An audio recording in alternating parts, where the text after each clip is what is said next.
Every year, I see people learning sound and conducting sessions for a year, and then they're gone.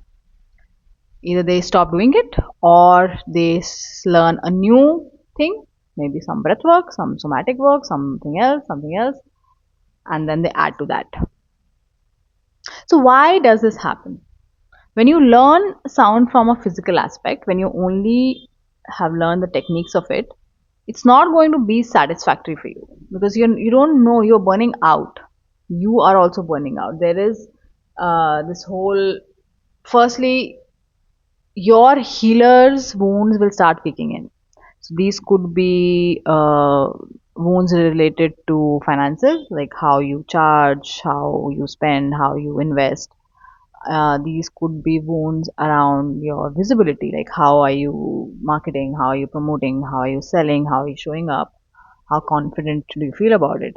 And the first year, obviously, you're not going to have any confidence because you're still testing. Now, you've just taken somebody's word for it that this is what sound does, right? And you just based on that, you're simply parroting. You're parroting and going around telling you, oh, sound is good for you, it relaxes you, it de-stresses you, and this is not your language. You have not developed your own language. You are simply parroting the language that you were taught during the training. And that sometimes might not be true. It might be something else. You might have people, you might see people having adverse effects. And you might not take that responsibility on you. You might just say, oh, this is just blockages and this is your internal thing, and which is true. But you have to take that accountability. You have to take that responsibility. Becoming a facilitator is you take accountability and responsibility for everything. You cannot just leave them hanging, telling them that they have blockages. And that happens a lot. Your own internal, uh, like, conscience, what do you call it? Like the internal compass will not allow it. If you have some integrity in you, it will be very difficult for you to last, because it's not going to be financially viable for you. The first year never is in anything. You won't know how to sustain yourselves, and all your different wounds are going to come up because now you are in a whole different trajectory and you have to handle those. It's not so. So one thing I realized early on was people who are coming to me for sessions. It's not about them needing healing from me. It's about them supporting me while I am on this path.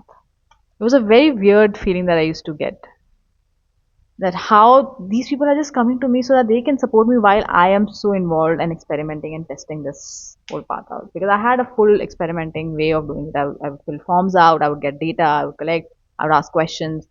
It was very important for me to know because I entered this wanting to know what is the possibility, what is the potential of sound, where, how deep can we go with it. So I was doing a lot of one-on-one sessions, and I like wanted to know everything from people. And that, I think, that approach really kind of kept me sane and kept me wanting to go because I was not operating from the end. I was not operating from this place of, okay, this is what sound does. This sound is supposed to be, relaxing and um, stress free and all of those things, give you peace and calm. I was not approaching from that. I was approaching from, I want to know what happens to different people, right? Spiritual people, meditating people, non-meditating people, stressful people. What is happening? I wanted all kinds of people. So that gave me a whole different, push and zeal to kind of keep going. And for monies, I never fully relied on it in the beginning. I made sure that I have other avenues, I have some cushioning, that so that I'm not desperate. Because if you are relying on this from the beginning to sustain you financially, you're going to become desperate. You're going to take a lot of desperate means and measures. The way you will promote yourself, the way you'll overgive and undersell, and you want to approach and be there for other people from like a full place, right? Not from an empty place.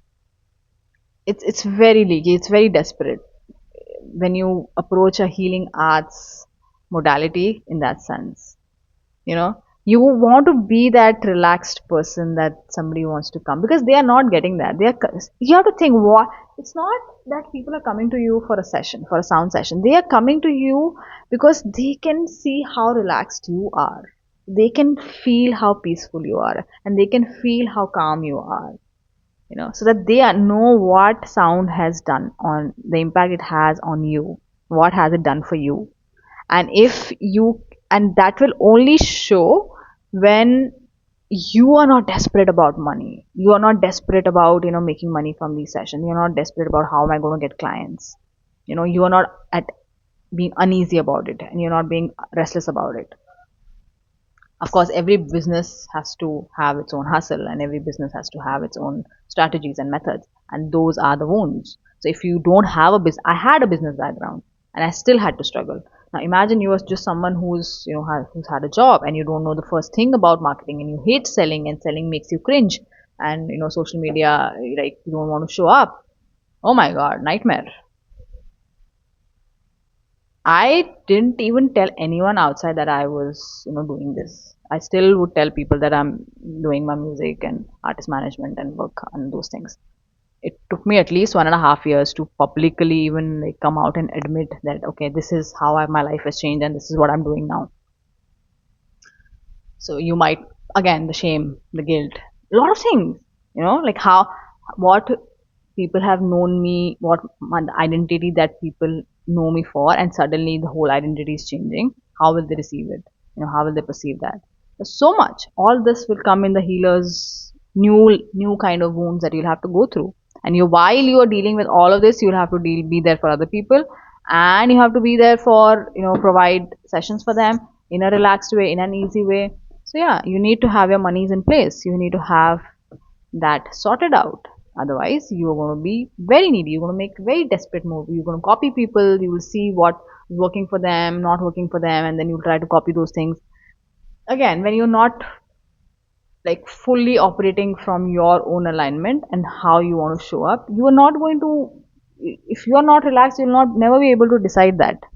What is the most appropriate way for you to do these things. So it's, again, the finances is a big part, your visibility is a big part. So ask yourself, are you okay? Are you okay? Are you confident about marketing it? Are you okay about selling it? Are you okay about speaking about it wherever it's necessary, telling people that this is what you do, and how you can be there for them? Are you okay about that?